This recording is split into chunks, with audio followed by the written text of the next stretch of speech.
capítulo 11, 23 a 29. Pela fé, diga comigo, pela fé. Você vai repetir comigo todas as vezes que for pela fé. Amém? Vamos lá, diga pela fé. Moisés, sendo recém-nascido, foi ocultado por seus pais durante 3 meses, porque viram que a criança era formosa.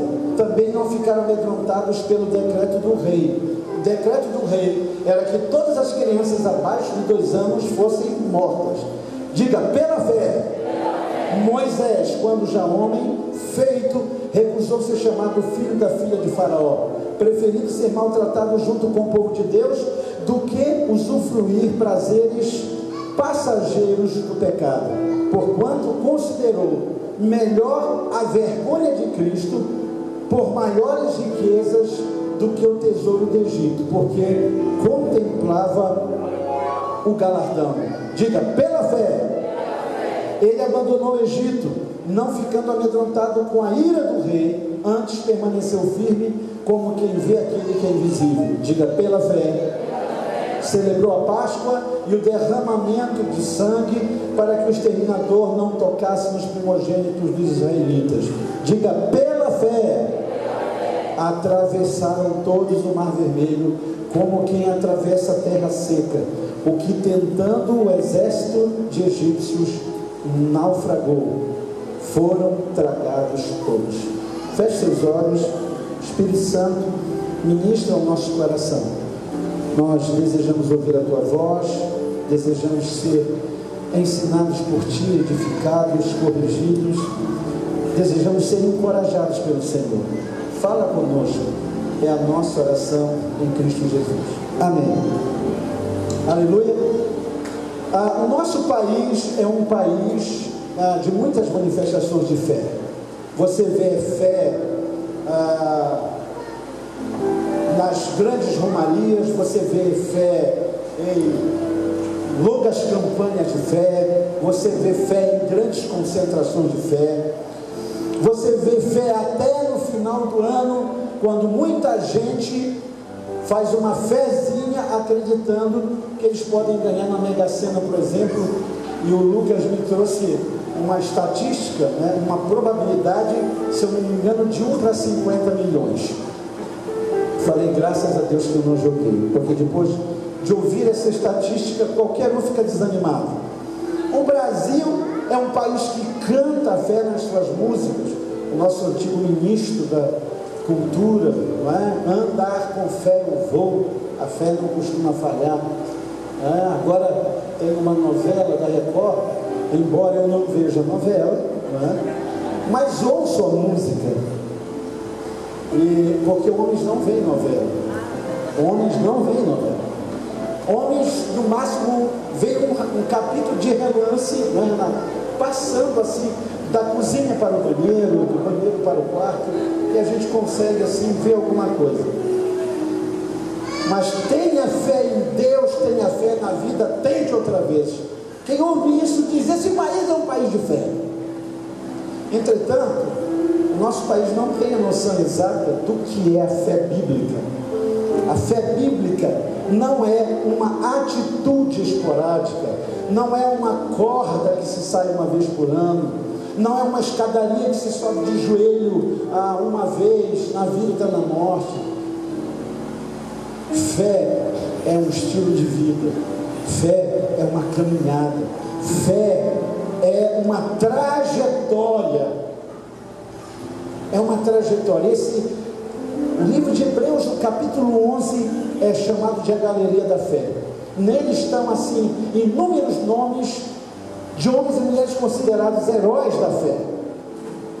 Mas eles não são heróis da fé porque fizeram alguma coisa. Eles são heróis da fé porque viveram uma vida inteira perseverando na fé. Amém?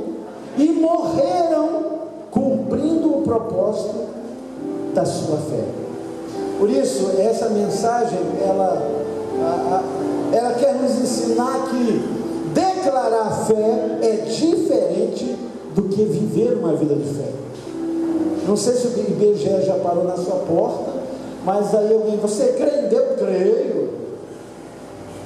E eu quero dizer para você que essa fé que é crer, até o diabo tem. E tem melhor do que muito crente. Porque a Bíblia diz que ele crê e estremece. Tem cristão que crê e zomba, crê e desdenha. Crer, viver uma vida de fé é diferente da declaração. Eu estava contando no primeiro culto uma história bem cômica que aconteceu lá no Rio de Janeiro, quando no Carnaval, essa época, né, um sujeito resolveu sair num bloco. Então ele economizou o ano inteiro, comprou uma fantasia para ele lindíssima, fantasia de diabo, vermelho, aquele tridente na mão, aquele rabo comprido, chifrinho, e ele saiu ali feliz da vida, esquindou, olhou lá, sambando pela rua, porque essa é uma época que parece que neguinho libera tudo que tem dentro dele, tudo que era proibido se torna possível. E aí ele sai sambando pela rua, de repente começa a chover. O cara que trabalhou o ano todo para comprar fantasia, o que ele faz? Ele quer preservar a fantasia, mesmo que seja de capeta. E aí ele vai para debaixo de uma marquise. Quando ele olha para dentro, era uma igreja. Só que para completar a tragédia, é cômico, dá aqueles raios que tem lá no Sudeste e falta luz. Agora começa a compor a cena na sua imaginação. Dá um raio, apaga a luz, chovendo torrencialmente, estoura aquele gerador lá na frente, um barulho enorme. E você sabe que igreja, a maioria não é como a nossa igreja, é aquela igreja enorme, todo mundo atrás do outro. Quando acontece um barulho lá fora, o que a igreja faz? O que a igreja faz quando tem um barulho assim? Todo mundo vira e olha para trás. Agora imagine no escuro, chovendo, raios, relâmpagos, toda a igreja vira, olha para trás, quem está na porta? Ou o próprio. Está lá, olhando para dentro. Irmãos, nessa hora é que a gente vê que declaração de fé não é a mesma coisa que vida de fé. Todo mundo saiu correndo. Gente, era pastor, presbítero, diácono, líder de célula, pulando a janela, saindo por trás. Conclusão, ficou uma senhora só. Senhora idosa, cabelos brancos, ficou quietinha. Quando ele viu o transtorno que ele causou, aí ele começa a entrar na igreja, pensando, vou me desculpar com essa pessoa. Agora imagine, ela sozinha no escuro, uma mulher idosa, vendo se aproximar o capeta. Ela ali orando, e ele aproximando, e ele chega até ela para pedir desculpa. É o mínimo que ele podia fazer. E aí ele diz assim, minha senhora, e ela diz, seu diabo, eu vou lhe pedir uma coisa, não me faça nenhum mal. Olha, eu vou lhe dizer uma coisa, há 22 anos eu sou membro dessa igreja, mas eu lhe confesso uma coisa, no fundo, eu sempre fui sua fã. Imagine, irmãos, 22 anos de declarações de fé e um coração totalmente distante do que é fé na palavra de Deus. Então essa mensagem é uma mensagem para estimular você a desejar ardentemente a fé como um caminho para fazer a diferença na sua geração. Posso ouvir um amém?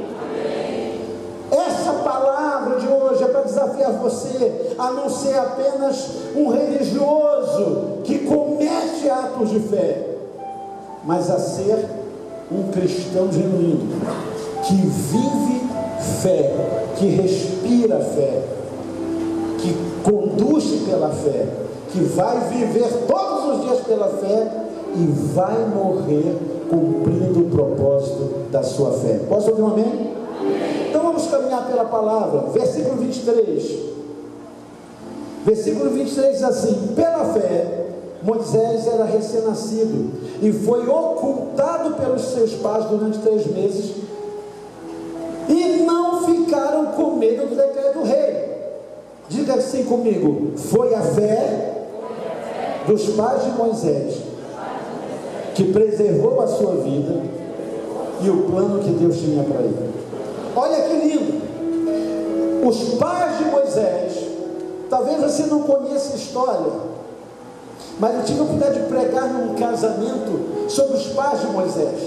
O livro de Êxodo começa dizendo que por causa do decreto do faraó, homens e mulheres não queriam mais casar.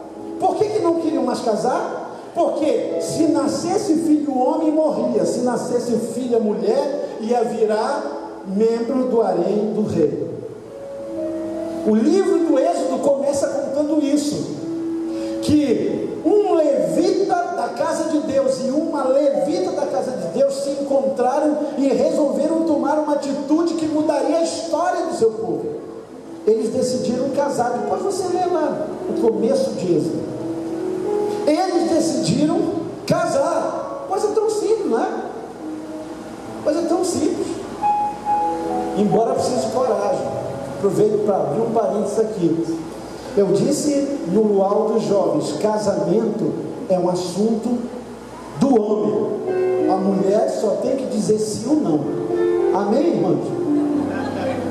Casamento é decisão do homem. Eu nunca vi uma mulher enrolando um homem anos e anos. Eu vejo mulher dizendo: ai, Jesus, toca naquele coração. 20 anos. Na Serra do Navio, um irmãozinho nosso lá, 22 anos, noivo da moça, 22 anos. Aí o pai disse assim: meu filho, quando você vai casar? E falou: ô meu futuro sogro, casamento é coisa séria, precisamos nos conhecer mais. Se você tem alguém do seu lado que prometeu o casamento, diz: essa é para você. Essa é para você. Eles casam e pela fé geram um filho, homem. Era um filho homem e teria que morrer. Mas aí a Bíblia diz que eles não tiveram medo do decreto do rei. Sabe o que eles fizeram? Eles pegaram esse bebezinho, colocaram dentro de um cesto de vinho e colocaram no rio. Imagine a loucura para quem está olhando essa cena. Deus, guarde meu filho. Aí eu pego, ponho no cesto e jogo no Amazonas. Que Deus te guarde, meu filho. Mas a Bíblia diz que foi a fé daqueles pais que preservou o projeto de Deus na vida do seu filho. O que eu quero dizer para você nesse segundo culto? Você é pai, você é mãe, e eu quero declarar na palavra que você tem essa autoridade da fé de declarar que Deus cumprirá o projeto que Ele tem na vida dos seus filhos. Ah, mas meu filho está para virada apóstolo, ele está longe, meu filho apóstolo, ele, o senhor não entende, ele não importa. A Bíblia diz que pela fé eles acreditaram, eles não temeram o decreto maligno, mas eles disseram: meu filho será guardado para o propósito de Deus. Não importa que seja um cesto de vinho no rio Nilo, Deus vai cuidar dele até que cumpra o propósito. Mãe, pai, descanse em nome de Jesus. Os europeus dizem que eles não sabem mais o que fazer. Se alastra pelo mundo um sentimento de que ninguém mais sabe criar filho, ninguém mais sabe o que fazer. Até bebezinho, antigamente colocava um videozinho, né? Galinha pintadinha. Meu irmão, põe lá Moisés, Elias. A criança não sabe quem é Moisés, quem foi Elias. A criança não sabe quem é Jonas, mas sabe que a aranha subiu pela parede, veio a chuva forte e a derrubou. Olha que coisa tremenda, irmãos. Se meu filho não tivesse ouvido essa mensagem da galinha pintadinha, eu não sei o que seria dele.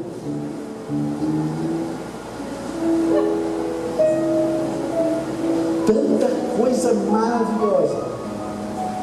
Eu quero dizer para você que mesmo que o mundo tenha um decreto maligno contra os nossos filhos, dizendo que eles não serão, que eles não crescerão nos caminhos, que eles não viverão para Deus, eu quero dizer essa noite que a palavra de Deus nos afirma, pela fé, você pai e mãe que vive o caminho de fé, levante a mão, glorifique a Deus, diga: meu filho será bênção, Deus vai cumprir o propósito que Ele tem na vida dele. Ah, mas o meu filho não está aqui. Não importa. O filho daquele casal estava num cesto no meio do Nilo. Quem é que está cuidando? Diga: Deus. Diga para quem está do seu lado: Deus cuida dos nossos filhos.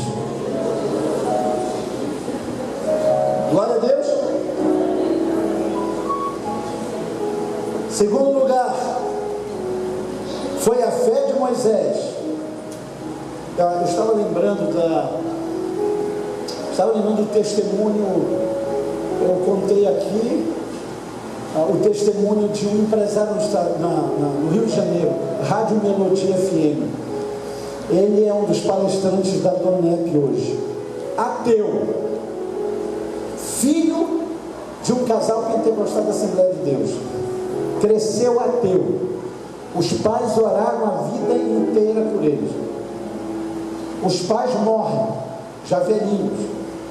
Sabe quando um morre e o outro vai atrás? Dizem que casais que se amam muito, velhinhos, são assim: quando um vai, o outro vai atrás. O Cláudio Duarte diz que no casamento, quando disseram até que a morte separe, ele falou assim: tomara que seja dela, não a minha, né?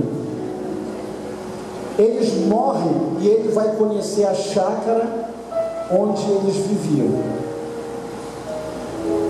Chegou lá, o caseiro mostrou tudo, e aí mostrou um quartinho e disse: esse quarto, doutor, era o quarto onde seus pais oravam, passavam horas aí dentro orando. Era muito bonito, doutor, ver eles gemendo, chorando.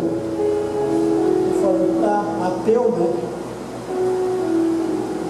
Entra no carro para ir embora. Era um sítio em Itaboraí, interior do Rio.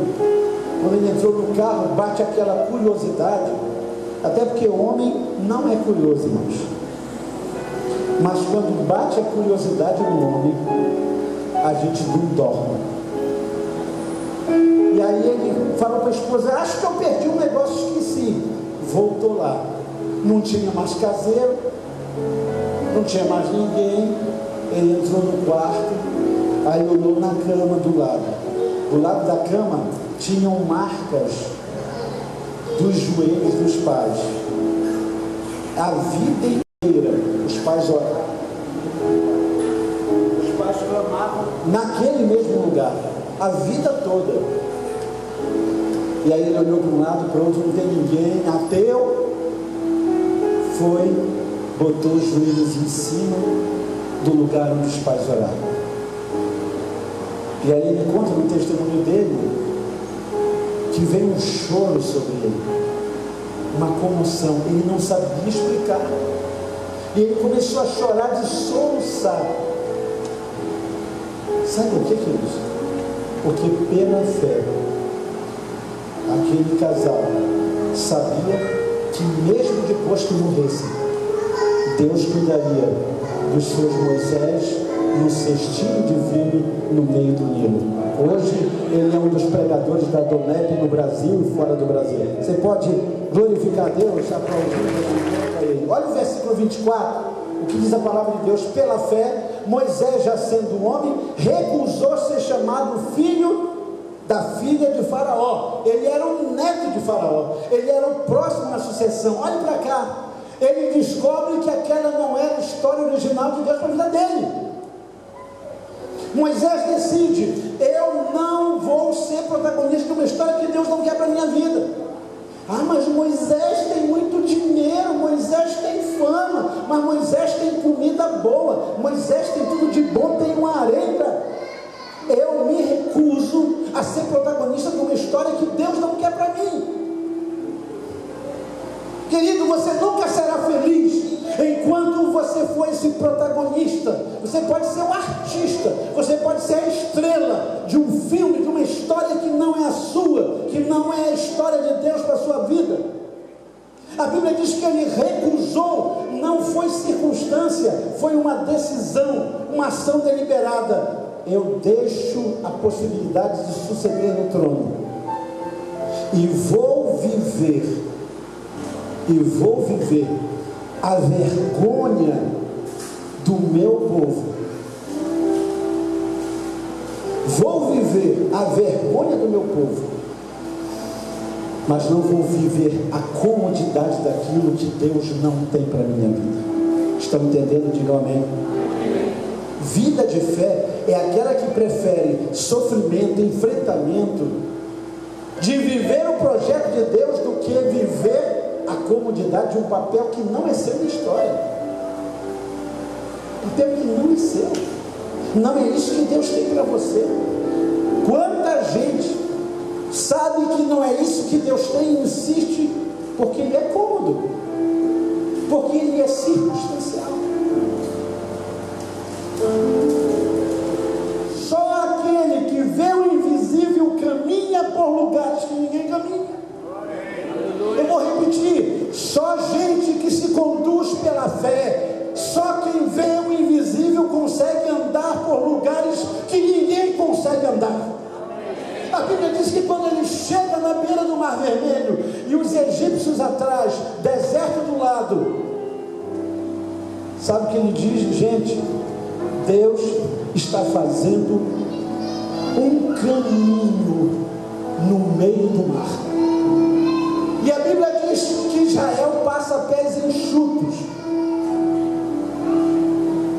e os egípcios entram também, mas todos se afogaram,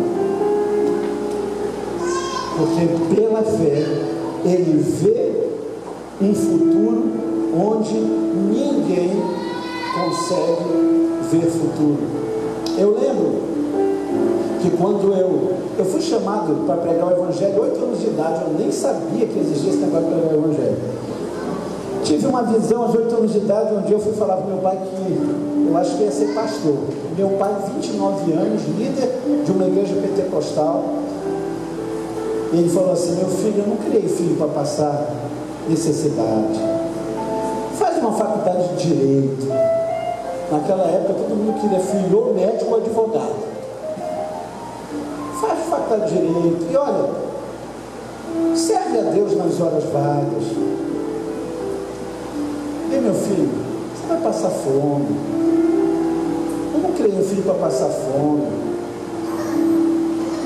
E aí eu lembro que quando a gente casou, né, a gente ganhou uma lua de mel, só que a gente estava começando a vida, né? E aí, qual foi uma das viagens especiais que eu dei a pastora no ano? Um ônibus em Itapemirim sem ar-condicionado. Aquele que o motor faz. E só tinham 2 lugares na porta do banheiro. Aí a pessoa abria a porta de madrugada, quando via aquele ar quente, eu dizia assim: Deus, não deixa a luz de mim não. Porque eu acho que a mulher deve pensar assim: se o sujeito dá uma lua de mel, que todo mundo esbanja, me põe nessa porcaria, imagina Eu dizia: Senhor. Aí nós fomos orar numa casa lá, uma pessoa que nunca, não sabia nada do nosso sufoco, disse assim: se você viver pela fé, eu vou te levar pelo mundo. Aí eu pensei: me levar pelo mundo? Será que é de Itapemirim, meu Deus? Só se for pelo submundo, né? E aí, olha, irmãos, para a glória do Senhor, até 2012, eu acho, mas teve ano que eu disse para Deus: Deus, não aguento mais viajar. Chegou uma época na minha vida que no mês, eu acho que eu cruzei o mundo 2 vezes. 15 dias indo, voltando, indo de novo. Em 30 dias, eu tinha viajado mais do que na minha vida toda. Olhe para cá. Eu sei que muita gente às vezes olha para os seus sonhos e diz assim: você está maluco? Você está indo para o deserto, lá não tem nada. Eu sei que muitas vezes você já viveu o que Isaac viveu. Isaac era filho de Abraão, filho do pai da fé. Entretanto, Deus não tem netos na fé. Diga para o seu irmão: Deus não tem neto na fé. Isaac precisava aprender esse princípio, que fé não é uma lembrança do meu pai, fé não é um ensino, não é uma oraçãozinha que Deus me ensinou de fé. Fé é uma maneira de se viver. E aí a Bíblia diz em Gênesis 26, depois você medita em casa, que nunca houve uma fome igual a que Isaac viveu. Mas Deus aparece a ele e diz assim: se você viver pela fé como teu pai, eu te farei próspero e abençoado onde quer que tu fores. Mas vai resumir a história. Isaac foi expulso daquela terra várias vezes. Toda vez que ele abria poços, que era o negócio e a herança de Abraão, toda vez que ele abria poços, os inimigos fechavam e expulsavam ele. Um dia, a coisa mais linda do mundo, ele some no deserto. Eu imagino que as pessoas que tinham inveja, raiva, os inimigos disseram: levou o farelo, sumiu, foi. E aí depois se ouviu que no deserto surgiu uma cidade ao redor do poço de Isaac. Berseba na Bíblia é a cidade que surge no deserto por causa da fé de um homem que creu que quem vê o invisível caminha por caminhos que ninguém mais consegue. Você pode aplaudir o Senhor?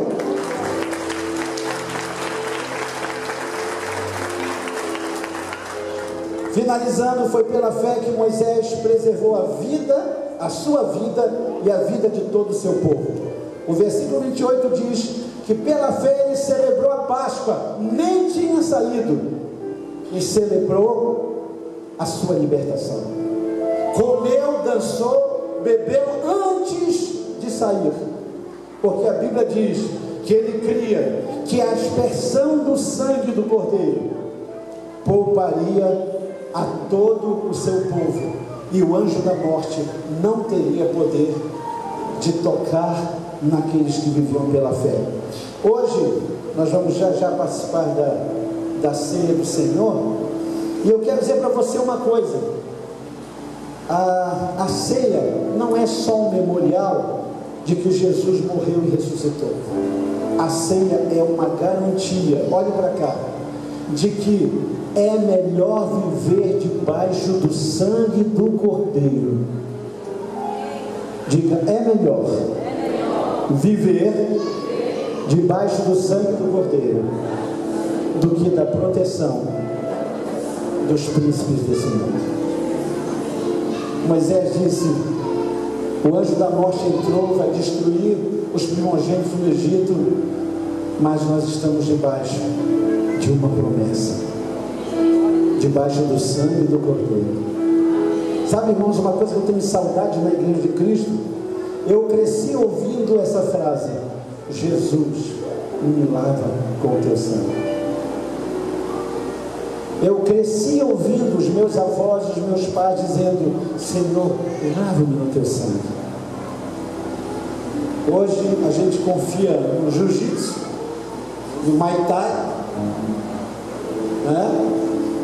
Hoje a gente não ora, a gente assiste Anderson Silva, como é que ele faz. Mas eu quero dizer para você, não tem vida mais segura do que aqueles que estão debaixo do sangue do Cordeiro. Levante as duas mãos e diga: Senhor Jesus, lava-me no teu sangue. Essa é a minha oração. Lava no teu sangue a minha família. O teu sangue é a nossa arma de defesa.